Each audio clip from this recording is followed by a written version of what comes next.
చూడండి ఎలా గలగలంటున్నాయో. ఛాయ్‌లో ఎంతమంది మురుకులేసుకొని తింటారో కింద కామెంట్ చేయండి. ఇవాళ అలాంటి ఒక స్నాక్ రెసిపీ చూపిస్తున్నాను. నేను చిన్నగా ఉన్నప్పుడు చాలా ఫేమస్, చాలా పాపులర్ ఉండేదనమాట. కానీ స్లోగా నేను పెరుగుతున్న కొద్దీ అది అసలు కనపడట్లేదు. నేను తిని కూడా చాలా రోజులైంది. రీసెంట్‌గా ఎక్కడో మాటల్లో గుర్తొస్తే అనిపించింది, అరే నేను కూడా తిని చాలా రోజులైందని. సో మీ అందరికీ చూపించాలని చేస్తున్నాను. నమక్ పారా అంటారు, నమక్ పారే అంటారు. డైమండ్ బిస్కెట్ అని కూడా చాలామంది అంటూ ఉంటారు. కానీ ఇది చిన్నప్పుడు 90s కిడ్స్‌కి చాలా పాపులర్ స్నాక్ అనమాట. పాలల్లో కానీ చాయ్లో కానీ వేసుకొని చాలా ఇష్టంగా తినేవాళ్ళము. కానీ ఇప్పుడు ఆల్మోస్ట్ కనుమరుగైపోయింది, ఎక్కడా కనిపించట్లేదు, తిందామన్నా కానీ దొరకట్లేదు. ఇవాళ అలాంటి ఒక వ్యానిష్ అయిపోయిన స్నాక్ రెసిపీ చేసుకుందాం. నమ్మక్ పారా చాలా ఈజీ, చాలా టేస్టీగా ఉండేది. చిన్నప్పుడు మా ఇంట్లో డబ్బాలు చేసి పెట్టేవాళ్ళు దసరాకి, సంక్రాంతికి. పిల్లలందరూ ఇంటి దగ్గరే ఉండేవాళ్ళు, అందరు కిడ్స్ ఎంజాయ్ చేసేవాళ్ళు అని చెప్పి లిటరల్గా 5 ఇంగ్రీడియంట్స్ ఉన్నాయి దీంట్లో మొత్తం కలిపి, అంత ఈజీగా ఉండిద్ది. సో ఈ రెసిపీ చేసుకోవడానికి ఇక్కడ నేను మైదా పిండి వాడుతున్నాను. ఒక బౌల్లో 1/2 కిలో అంత మైదా పిండి, 1/2 కిలోకి 1 స్పూన్ అంతా బియ్యం పిండి. నార్త్ ఇండియాలో కొంతమంది బేసన్ కూడా వేస్తారు. ఈ స్నాక్కి మెయిన్ టేస్ట్ ఇచ్చేది ఇదే అనమాట, వామ.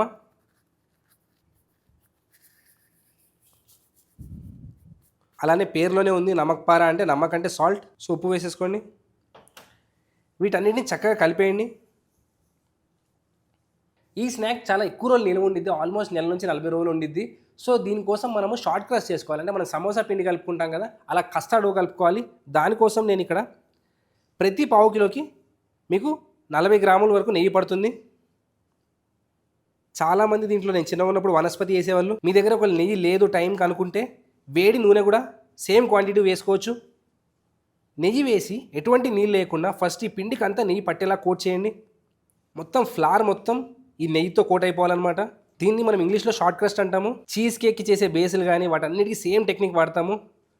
ఫ్లార్ని ఫ్యాట్తో కోట్ చేస్తాము. బాదుషాలకు కానీ సమోసాలకు కానీ సేమ్ టెక్నిక్ వాడతాం అనమాట. ఇది చాలా పాపులర్ టెక్నిక్ అనమాట. అక్రాస్ ద గ్లోబ్ చాలా మంది టెక్నిక్ వాడతారు. ఫ్లార్ని ఫ్యాట్తో కోట్ చేస్తే దానికి మంచి క్రిస్పీనెస్ వచ్చింది అనమాట, మనం ఫ్రై చేసుకున్నా, బేక్ చేసుకున్నా. సో చూడండి, ఇక్కడ మనం పిండి పిడికిల్లో బిగిస్తే ఇలా గడ్డ కట్టాలి.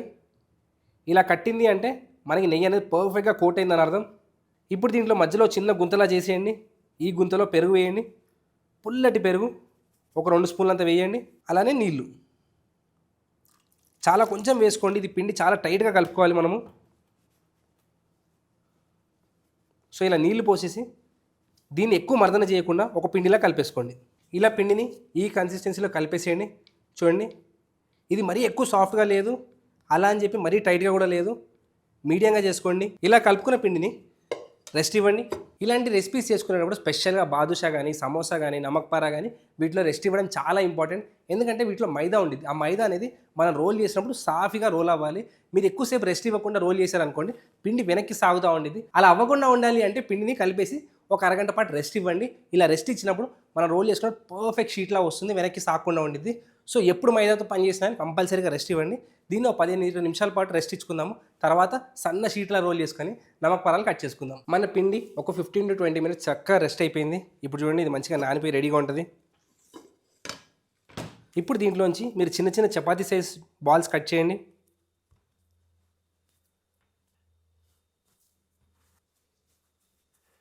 ఇలా డివైడ్ చేసుకున్న బాల్స్ని సన్న రొట్టెలా రుద్దుకోవాలి మనము. కొంచెం పొడిపిండి ఎక్కువగానే పడుతుంది. దీన్ని మీకు వీలైనంత సన్నగా రోల్ చేసుకోండి. ఆల్మోస్ట్ చపాతీ కంటే సన్నగా ఉండాలి. షేప్ పర్ఫెక్ట్గా రావాలని ఏం లేదు, దీన్ని ఎలా అయినా మనం ముక్కలు కోస్తాం తర్వాత. సో వీలైనంత సన్నగా రుద్దేసుకోండి.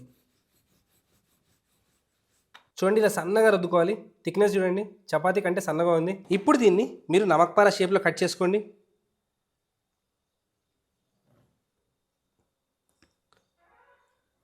ఫస్ట్ వర్టికల్ లైన్స్ పెట్టేయండి. ఒక చాకుతో కూడా చేసుకోవచ్చు మీరు, దీంతో చేయాలని ఏం లేదు. వీటిని ఇప్పుడు క్రాస్గా కట్ చేసుకోండి డైమండ్ షేప్లో.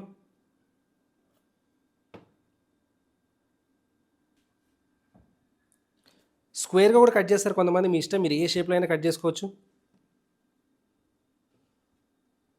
సో మన నమక్ పారాలు చూడండి పర్ఫెక్ట్గా రెడీ అయిపోయి. మీకు నచ్చిన షేపుల్లో, సైజుల్లో కట్ చేసుకోవచ్చు. ఇలానే కట్ చేయాలని రూల్ ఏం లేదు. నూనె మీడియం హాట్గా ఉండాలి, అప్పుడే వేసుకోవాలి. జాగ్రత్తగా కడాయిలో పట్టినన్నే వేసుకోండి. వీటిని మంచి రంగు వచ్చేంత వరకు ఫ్రై చేసుకోండి. వీటిని మీడియం మంటలో కలుతా ఫ్రై చేసుకోవాలి. మరీ వేడి నూనెలో వేస్తారనుకోండి ఇమీడియట్గా కలర్ వచ్చేస్తాయి, అలా రాకూడదు. చూడండి, ఇలా స్లోగా రంగు రావాలి. ప్రతిదానికి లైట్గా ఇలా బుడగలాగా రావాలి, అప్పుడే తినడానికి చాలా క్రంచిగా ఉంటాయి ఇవి. సో చూడండి, వీటికి లైట్గా రంగు రావడం స్టార్ట్ అయింది. కలుతా కలుతా అన్ని పక్కలా తిప్పి ఈవెన్ కలర్ వచ్చేలా ఫ్రై చేసుకోండి. చూడండి ఈ మాత్రం కలర్ వస్తే మనకు పర్ఫెక్ట్గా సరిపోతుంది. ఎందుకంటే బయటకు వచ్చిన తర్వాత కూడా కొంచెం రంగు వస్తాయి ఇవి. సో వీటన్నిటిని ఒక పేపర్ నాప్కిన్ పైన తీసి పెట్టేసుకోండి.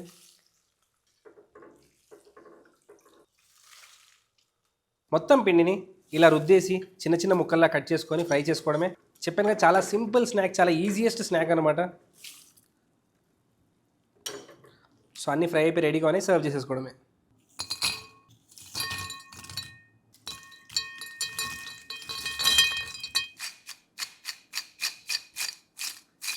చూడండి ఎలా గలగలంటున్నాయో. ఛాయ్లో వేసుకొని తింటే అద్భుతంగా ఉంటాయి. చూపిస్తే తిడతారని చూపించట్లేదు. ఈవినింగ్ కంపల్సరీగా టీ పెట్టుకొని వాటిలో వేసుకొని దీన్ని కంపల్సరీగా ఎంజాయ్ చేయాలి.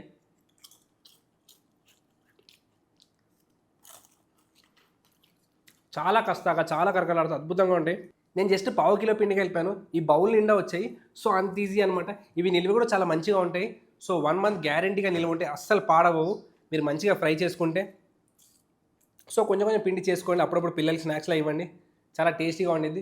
సో ఇప్పుడు ఎవరు ఎంజాయ్ చేయట్లేదు, సడన్గా నాకు ఎందుకో గుర్తొచ్చింది కాబట్టి చేసి చూపిస్తున్నాను. మీ చిన్నప్పుడు ఇవి తినుంటే కంపల్సరీగా మీ ఫ్రెండ్స్కి పిల్లలకి తప్పకుండా చేసి పెట్టండి. మీకు ఇంకేం రెసిపీ కావాలంటే కింద కామెంట్ చేయండి, తప్పకుండా చేసి చూపిస్తాను. అప్పటిదాకా ఈ నమ్మకపారాన్ని ఎంజాయ్ చేయండి. వీటిని స్టోర్ చేసుకునే పద్ధతి ఏంటంటే ఇలా ఫ్రై చేసుకొని టిష్యూ పేపర్లో పెట్టుకుంటాం కదా, దీన్ని ఒక ½ అవర్ పాటు వదిలేసేయండి.